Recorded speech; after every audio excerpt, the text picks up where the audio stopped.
Some of you guys are new to the channel and some of you aren't, but it's been so long since I worked on this that a lot of you probably forgotten how this thing was, how I built it to come apart and go together. So I'm going to show you real quick so you get an idea of what I've done. And then we'll actually pull it apart. So there you can see there's two bolts coming through. There was 2 bolts over there. You can see the holes. I've already pulled those. I'm gonna pull these 2 bolts. These 4 bolts are the only thing holding the back end of this car to this lower frame. And then of course I've got this bolt here and this bolt here. So 6 bolts are holding this together. And then once I pull that loose, then the car will separate. Now these right here are kind of pinched together, so it's kind of a this thing here, you can see I kind of it used to come out a little bit more, so now I made it to where it actually slide off because it wanted to catch on that. And you'll see what I'm talking about here in a second when I go ahead and pull this the rest of the way apart. I'm going to set you on a stand here. That way you can. All right, so sorry about that. As soon as I put you on the stand, it hits something. I'm using my phone, and if you hit any button, it shuts it off, shut the camera off. So I apologize for that. I explained basically that these here will get caught, and so you got to kind of pry that apart basically, and then the whole thing will come up. So.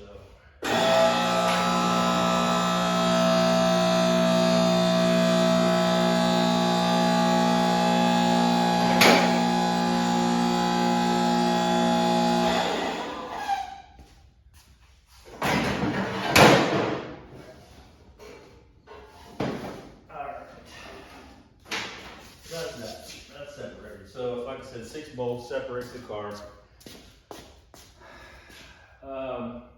I love this. I love that I did it this way because I can work on 2 halves of the car at separate times and then just fit it back together. I've already pinned everything. I've already put everything where it's supposed to be. I've had comments. Well, I had a comment in the last video that said, I hope you finish this car before I die. Well, if you're gonna die within the next couple of years, then likely I won't have finished it. But we are getting closer, so I hope you live a long and happy life. Although that was kind of a shitty comment. But, well, let me stop there and explain something to you. There's a saying that says, how do you eat an elephant? 1 bite at a time. That's how you eat an elephant. This is an elephant. And so I'm eating it 1 bite at a time. So each part that I do, whatever I'm doing that day, I try to finish. I take a bite, I try to get through it and finish it. Like I did the rockers, did the little piece on it, on both sides, done. Slide back, look at it, say I'm happy with that, looks good, done for the day. Come back out, whatever I decide to do the next day. Like I'm pulling this apart, getting ready to build a jig for this so that I can take it out and actually sandblast all this stuff in here and all the roof structure and all that stuff. And then I'm going to epoxy prime it because you can't leave it just sandblasted with humidity, and it's been raining like crazy outside, so that's not going to happen today. But I've got all the sandblasted materials. What I'm using is crushed glass. The good thing when you have a part like this, it's not going to, all that sandblasting stuff's not going to get caught up in all of the crevices because there's nothing there. It's just, you know, the top piece. It may get some of it down in here, but it's going to be easy to blow that out. I'm having a heck of a time recording today, so we'll see what you guys end up with. Keeps kicking off, and anyway, I don't know where I was at with it.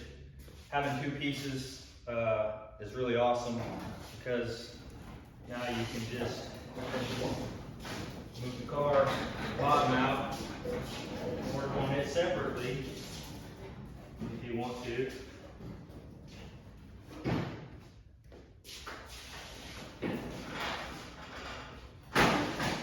That is if you make yourself a jig with wheels on it. And then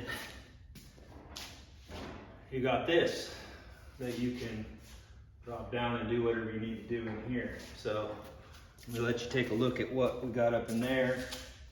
You want to see what the inside skeleton of a Camaro looks like. Hopefully I can do that. Nope, it shut it off. I am gonna have to take those speakers out because I don't want to sandblast them. I was like, I'm keeping these speakers in because I want to have my tunes, you know, the whole time, just being funny. That's my personality. Sarcasm is my personality. So yeah, that's what you've got. Literally, you can see the holes where it's holding it together. These were the holes where the spot welds were originally. And then always, always, always brace your car up before you start pulling it apart, because can you imagine how flimsy this thing is without those braces? And when you go to try to put it back together, if you're not right in the exact place and all this, and I've had this thing together and apart so many times and it fits right back together. So these braces were crucial. But yeah, so obviously this side still needs to be put in. That's that piece there. And then there's the other side, and then your skeleton up top. This has already been epoxy primed and done, welded in, finished out. And so I'll have to mask this off when I'm blasting all this other stuff. Try to keep it off of this as much as possible. But that shouldn't be too hard. This is just sitting, that's not even just sitting on there. So I don't have more pieces laying everywhere. Because once you blow this apart, you start getting to where you don't have much room.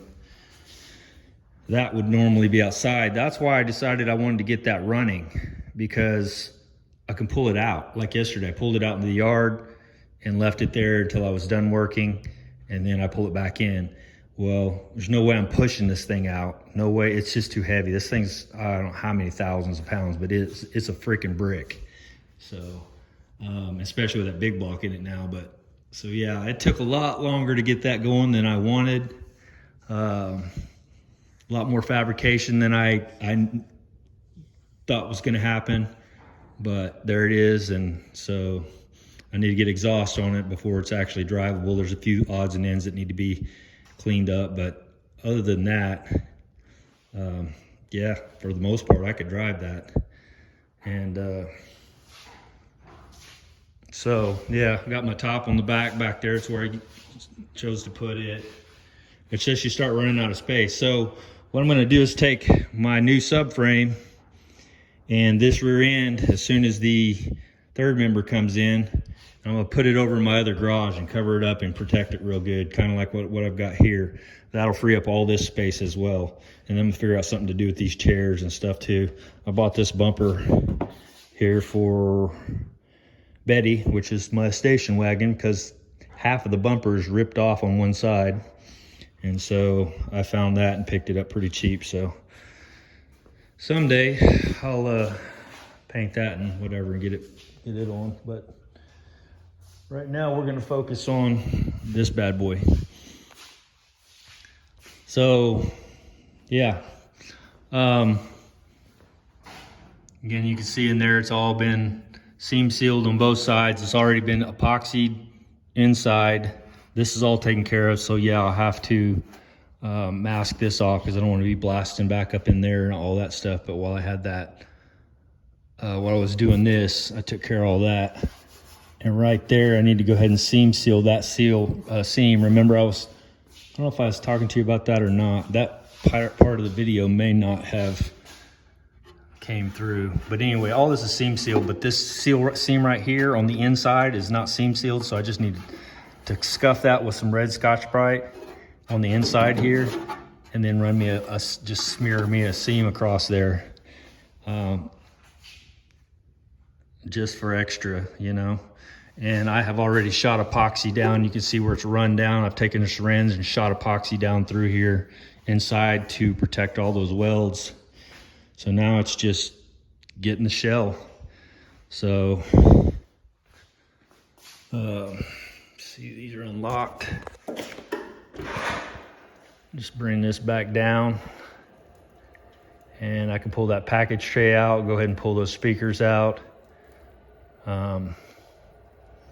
Just little odds and ends to get this thing prepped and ready. I mean, that's pretty much it for this thing. And there's just not a whole lot there. And I doubt it's that heavy. My guess is I could almost step inside there and pick that car up and carry it. And I also thought, and that brace comes off there, that was actually attached to the floor. Another thing to kind of keep the upper body and the lower body at their right spot, at their factory spot. I was going to use this table to set that on and roll it outside, but it's so heavy, I'd never get it back in here. So I'm probably just going to have to build a lightweight jig or whatever to roll that outside. I don't know, we'll see. Like I said, this thing is probably not heavy at all, but yeah, I gotta pull this package tray. I'll pull this back off. You can see these are all pinned, so it's just pinned on there. Everything's pinned on. And then I put braces in here to make sure that would stay where it was supposed to stay. Measured my clearance from right here down to the trunk floor pan. So I know it's 13 3/8 of an inch. So I can go right back to that spot for my floor to make sure everything's right. But again, these bolts that I put in there, that is basically set where they need to stay. So that helps too.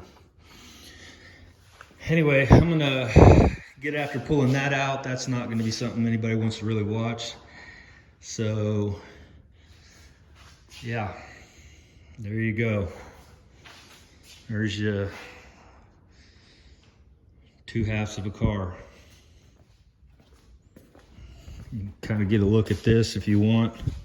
See how I've done this. Put the little, made sure everything fit together. So that stuff all will come right back off. Then I can weld through primer in between here, get that set up to get it welded on. Just little stuff like that. I need to clean this whole thing up. You can see I've just been throwing my tools inside of it.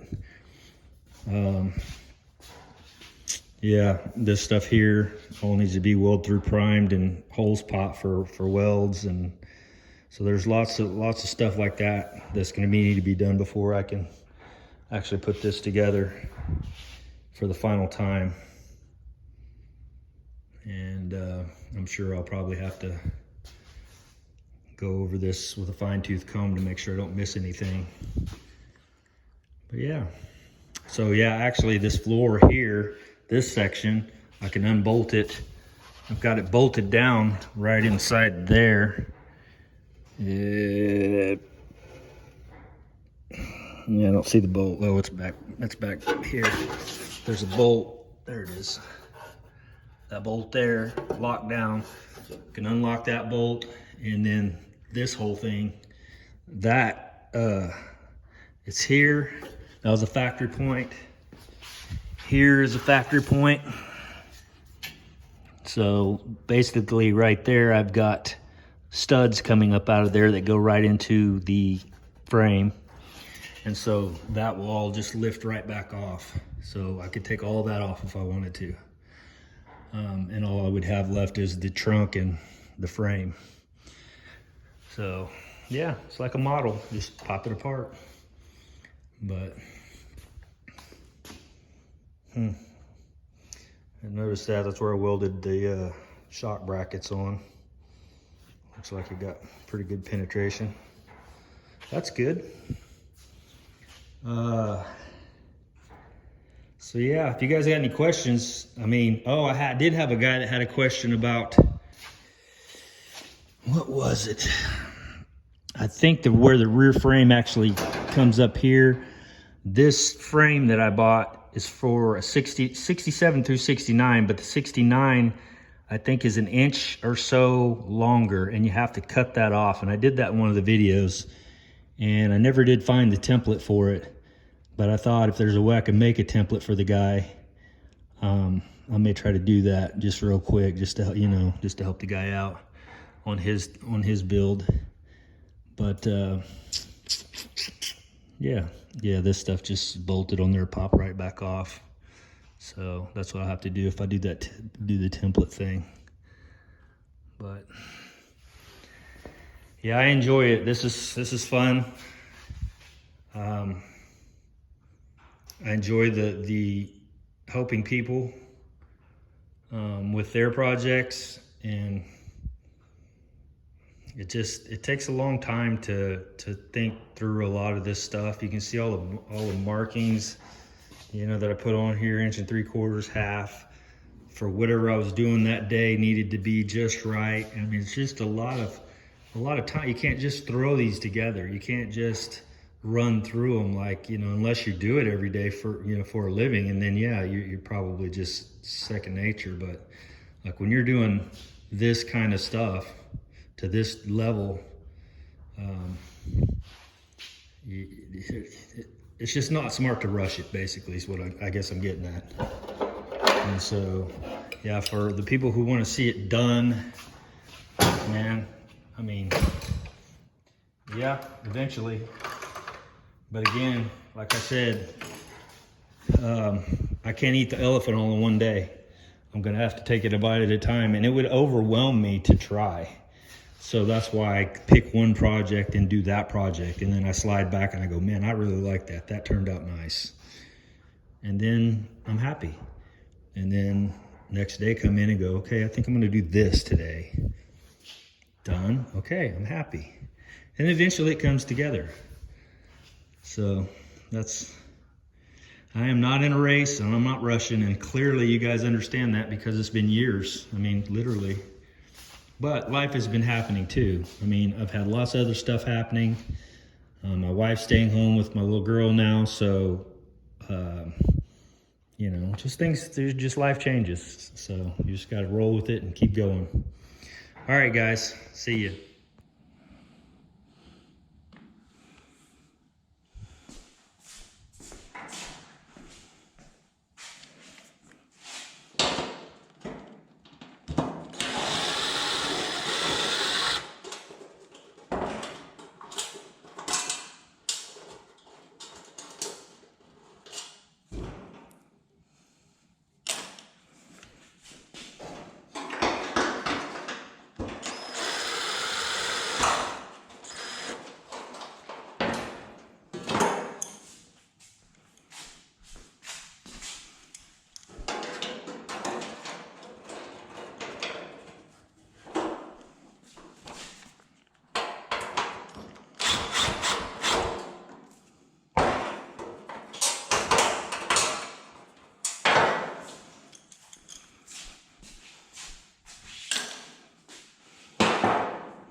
There's that beautiful blue that she was originally.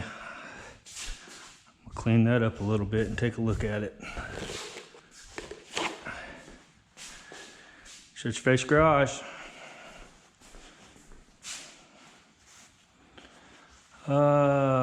Windex.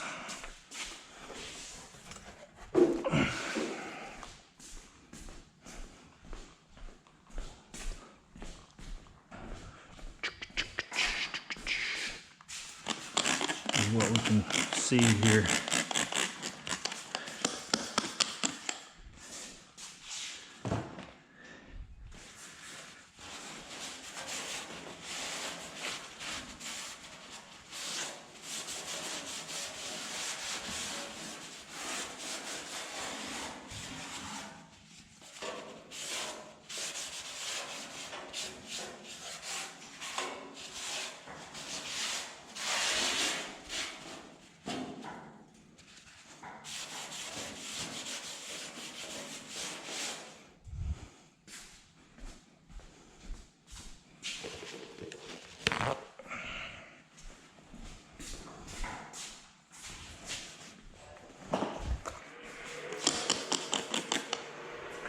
hit the blue part.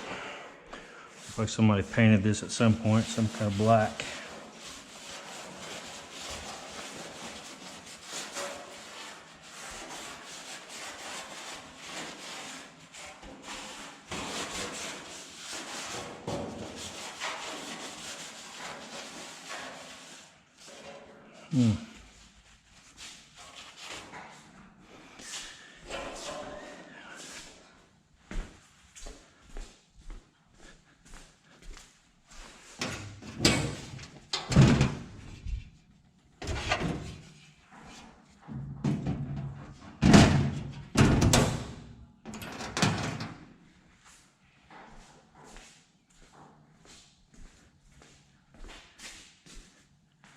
If you don't have one of these, get one.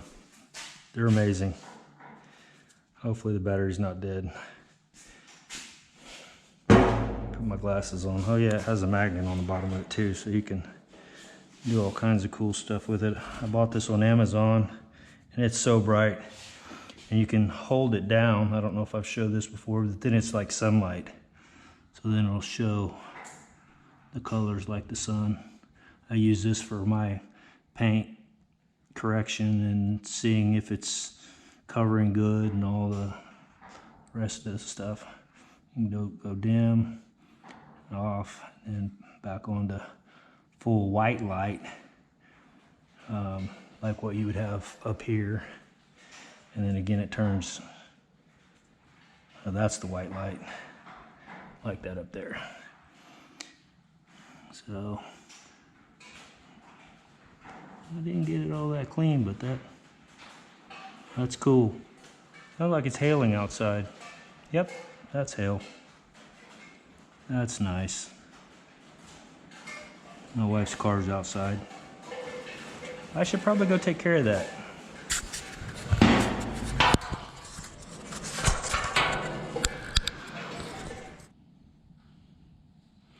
All right, well, I bought this restorer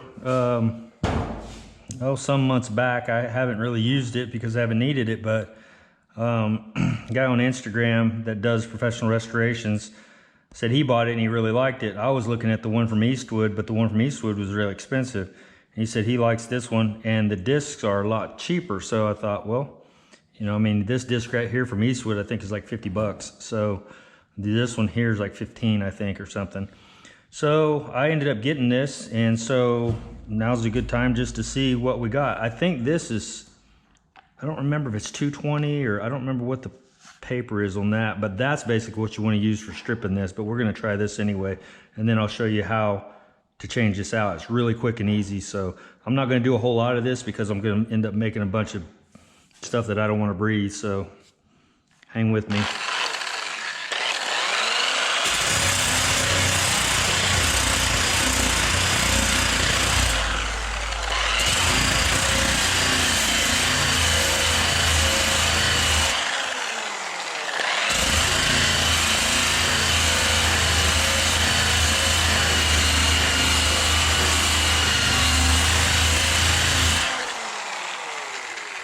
Yeah, there's that. So we'll take that off. Yeah, I don't really want to breathe that. So this thing just pops off like this, and hopefully you're seeing what I'm seeing here.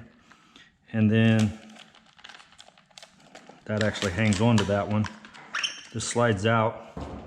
This one slides in. A little twist, pops down. This one pops back on. Pop.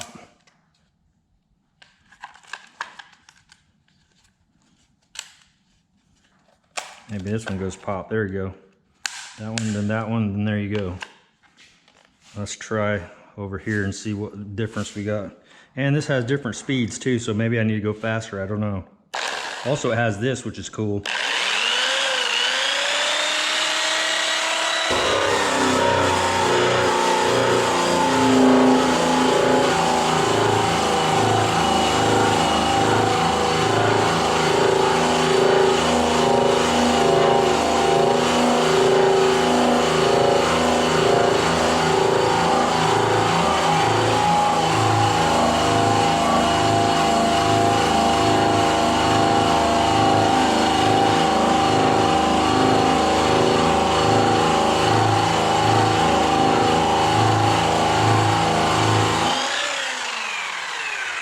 All right, there's that.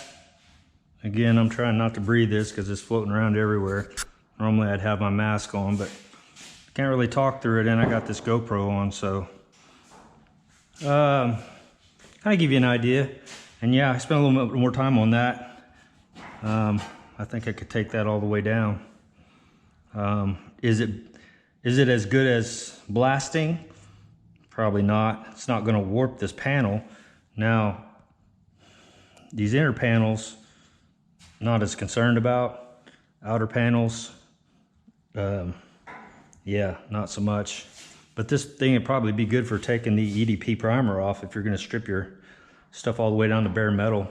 Probably take that off pretty quickly. Well, let's take a look. We got it, right?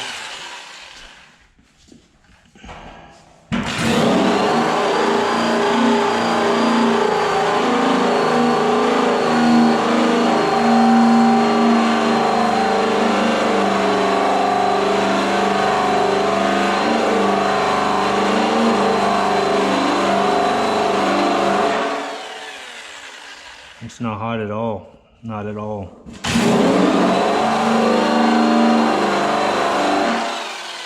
Turn it up to 4 and see what it does.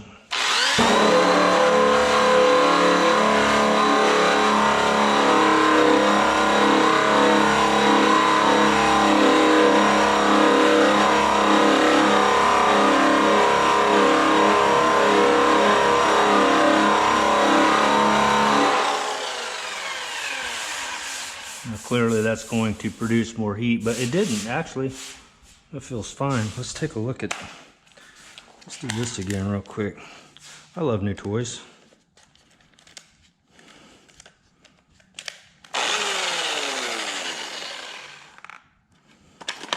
There we go.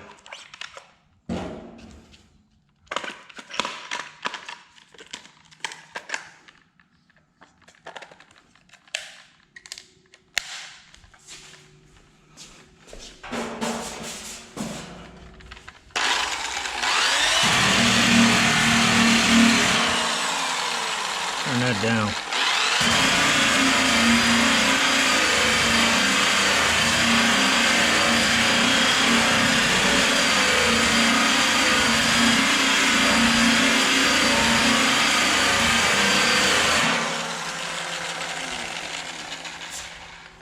Now this area is going to rust. Not this area or this area, but this area right here because it's bare metal. So I probably shouldn't have done that. But like we said, I've had that for multiple years and it hadn't rusted in here, so I'm pretty fortunate. So I'm gonna put a mask on and play with this a little bit more. But I'd really like to use this when I have a day where I can open my garage doors and get a breeze going through here, so I'm not sitting here breathing this crap and having the dust everywhere. So another thing is I could actually get this outside and do it, and not have to have it all the mess in my shop as well. So, all right guys, well there's your little test on the restorer tool. See ya.